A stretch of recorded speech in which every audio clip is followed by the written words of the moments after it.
made kind of some good strides on Tuesday.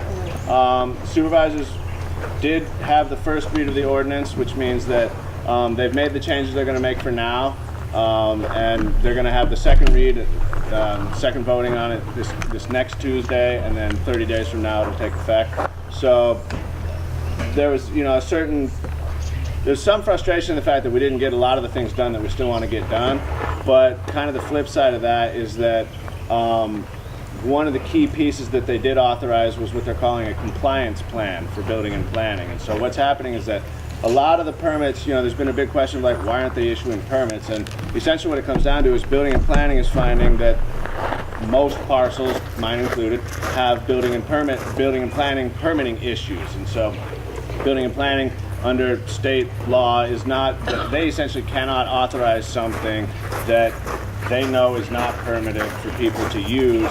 And so there's been kind of this sticking point. And so the authorization of the compliance plan allows building and planning to say, okay, look, you get your permit, you sign an affidavit that says you're going to bring all your stuff up to code within a year, and we can roll wheels. So that was a big part of moving the ordinance forward right now, as opposed to keeping it open and working on revising it. And the sort of the further compromise is that they recognize that there's still a lot of issues that have to get sorted out.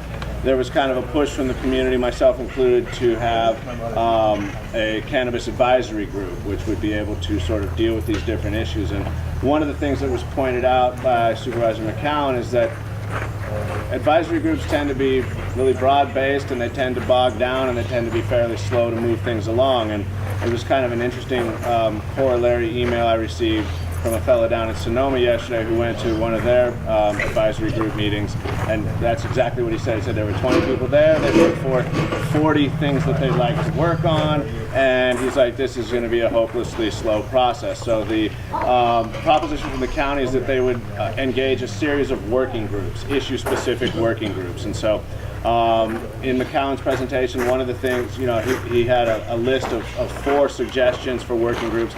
One of them being the zoning overlay process, one of them being figuring out how the county and the state laws interface and how those work together, and also potentially advocating for changes in state law as needed. One of them being, I wrote them down because I always have a hard time remembering the 4. Oh yeah, track and trace, and then a general, like, working on the Class K, greenhouse, buildings, ag exempt, etc., sort of a catch-all building and planning category. So those are and then also there's kind of an assumption that there will be some sort of a cottage industry working group to try to figure out how to streamline the process for the cottage industry. They did authorize a fee hearing to discuss reducing fees for the cottage industry, so that's going to be on September 12th. The supervisors are going to come back together and discuss that. So that's, it's definitely an issue that I've spent a lot of time working on, that I think is, that I think we can all agree is pretty important, is figuring out how to make it so that the smallest cultivators can also get into the process, because right now it's pretty onerous and pretty over the top for a lot of them, and we're not seeing a whole lot of participation from that sector. So the working groups, is a huge step forward. It gives us the ability to provide expertise from the community to the CEO. My assumption is that the CEO's office will be guiding that process, along with possibly a supervisor. It starts next Wednesday, is the first call from noon to 2. So get your name into the CEO if you want to participate. And Carmel's email address is it's Angelo C at co.mendocino.ca.us. So it's, because her name is Carmel Angelo, so it's Angelo, Angelo C at ca.mendocino. What is it? No, co.mendocino.ca.us. And if I have it in my phone, so check with me again, and I'm happy to provide it. So yeah, like Ron said, the first call is this coming Wednesday. I'm not exactly sure how that process is going to develop, so we'll see how that goes. made a few notes just so that I would not forget things. You're going to be So posting that stuff on Facebook, right, Casey? generally, That's generally. Okay. you know, my first priority is always to the email list. So I generally send at least a weekly, if not a bi-weekly email blast. Facebook. I don't have a specifically political Facebook page. I've considered creating one. We have the Mendocino action, and stuff is definitely getting posted there. To be honest, Facebook is not my primary political source, but I also use it. You know, I do post stuff there, but I tend to focus more on the email blasts. I need to give you my email address. Yeah, sign up on the sign-in sheet and put a star next to it if you're not currently receiving the emails from me, because I send out blasts at least once a week. Other things that the Subs discussed the other day. Transferability did come up at the end of the meeting. This one's is obviously a hot button issue from the community. There's been a lot of push for this. McCowan is pretty set against it, it seems like. Some background there. McCowan's an old school environmentalist. The environmental organizations, Willits Environmental Center, Mendocino Wildlife Association, are pretty solidly against transferability. Transferability being the ability for cultivators to sell their parcels and have those parcels be re-permitted by somebody else. And this is specifically in the rangeland, forest land, and timber production zone parcels. And from our perspective, it doesn't make a whole lot of, it has to do with environmental impacts. The environmental impacts have already occurred, so it doesn't make a whole lot of sense to try to force those sites out of production if people choose not to permit them. And it's also a big sticking point for folks who are looking at the cost of the overall program and saying, well, if I'm looking at a significant investment that I may not be able to achieve a return on prior to the time when I, for whatever reason, would like to sell the parcel, then it doesn't make any sense. And so, in our belief, it seems counterproductive to encouraging compliance. And so we have, pretty steadfastly stood for the idea that parcels that already have cultivation sites on them should be allowed to transfer the permit to somebody else. Whoever buys the parcel and takes on that process would have to go through the whole permit process. So it wouldn't just be like you magically get a permit because somebody else had one. You'd still have to do the whole process, but that should be a viable option.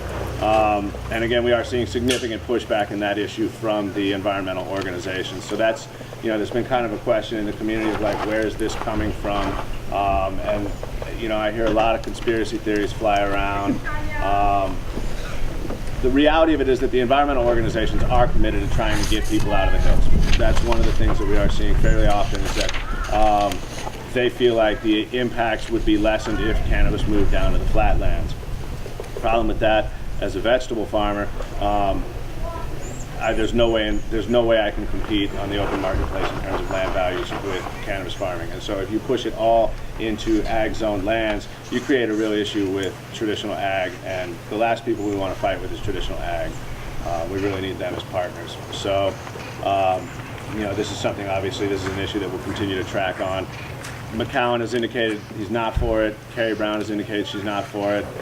Seemed like both Georgianne Krosky and definitely Dan Hamburg were in favor of allowing it. So Jurdy is kind of the split vote. We'll see where we get with him. If you're in Jurdy's district, let him know you think transferability is a really good idea. Regardless of which district you're in, it would be good to let your supervisor know that you think that's a good idea. Question? Okay. Those are the main highlights that I had from the supervisor meeting. I'm sure I've missed a few things. If you're not getting the emails from me, make sure to sign in over there and put a star next to your name and print your email very clearly. The number of times where I've typed in the emails and then it comes kicked back because I couldn't read what it was has been quite a few. So another issue that we are tracking right now is the water board issue. So folks are probably fairly comfortable and knowledgeable about the North Coast Regional Water Quality Control Board discharge waiver. That's what we've been dealing with for the last couple of years, year and a half, give or take. The State Water Board is going to take over the program. Right now it's been a pilot program under the Regional Board. State Water Board is going to take over the program, and they've made some changes to the way it has been operating in in the North Coast. And so some of the changes are kind of a pain in the ass. They upped the setbacks from creeks pretty significantly. They have disallowed the use of on-stream ponds. There's a few other things. There is a meeting on Tuesday in Ukiah to discuss that and kind of drill down into that. We're sort of looking at a dual-pronged strategy. The letter that CGA is sending to the state essentially says, look, we've got a whole bunch of early adopters who have participated in this program. To penalize these folks by making them now do a whole nother program doesn't make any sense. It's counterproductive to encouraging early adoption of the program. So what we'd like to see is that folks who are enrolled in the North Coast program would stay enrolled under that program and would continue with those definitions. So that's the letter that CGA is going to send in. We're also going to send private citizen letters, consultant letters. I think like I said, there's a group meeting on Tuesday to discuss it. I think we'll see a number of letters come out of that will outline these specific policy issues with the proposed state board, and try to push from that angle as well, so that we are, essentially, again, I think it's a two-pronged strategy to make sure, one, we want to see people who have already enrolled not be penalized for having done so, and then two, we want to get on record the issues with the proposed regulations, and there's a lot. And if you want more information about that, don't hesitate to email me. If you don't have my email, my card is available over on the table. My email is kccasey@cagrowers.org.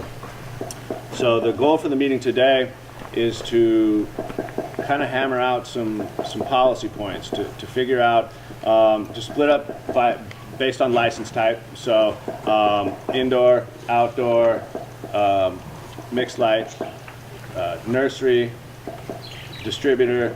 I'm not sure if we have distributor representatives here today, and I'm not sure if we have dispensary representatives here, but if we do, we would have working groups for each of those. And the goal is to gather some policy, figure out what people are struggling with in terms of the policy, what the issues are, try to prioritize those issues, and start the process of building out a local policy committee. The goal would be to have, essentially a call every 2 weeks, and be able to discuss the local policy issues that are ongoing, and try to continue to build out a more representative, more broad-based process for the county. And that's one of the the main goals of MCGA is to continue to try to learn how to be more effective. This has been a crash course for all of us, myself included, and we're all trying to learn and figure out how to do this. So getting more voices into the conversation and just trying to get everybody as informed as possible, get the information out as much as possible, and get the suggestions and policy points back as much as possible, so that we can provide those to the supervisors, and hopefully see effective policy goals and changes within the ordinance development process. Any questions? Okay. Casey, I've got something I want to just add. Talk loud. Okay, everything is loud enough? Yes. Okay, so, so all these things that Casey's saying are, this is what's happening. It is a lot of things in flux and change. It can sound very intimidating, but I'll tell you, make your appointment and get in there to talk to the guy in the ag department, because they are so user-friendly. I mean, at this point, they just want to see people go through, and they will so seriously fast-track you, you won't believe it. I mean, I was amazed. I mean, they're going, no, we don't need to do that. We can postpone that. Blah, blah, blah, blah. Building department, same way.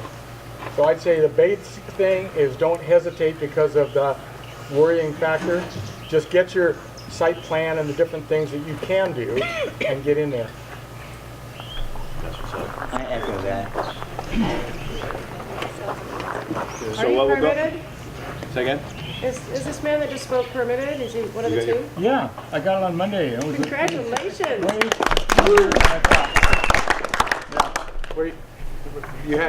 Did you have a garden in the ground when you were going through all the process? Oh, yeah. Okay, great. There's no issue with that. Big time. Good luck with fishing game. Yeah, well, Hey, Casey, do Fish and Game have to inspect So it? the local policy committee is kind of going to do what an advisory board would do, sort of. Yeah, with the caveat that advisory boards are generally drawn from all parts, you know, from cannabis. For instance, if there's a cannabis advisory board that the supervisor is going to set up, they would also draw from sections of the community that are non-cannabis related. yeah, okay. And policy committee is pretty much, you know, it's like if you're anti-cannabis, we don't need you on the policy committee. Okay. It's, you know, this is definitely a pro-cannabis policy committee. All right, very good. All right, so what we're going to do is we're going to break into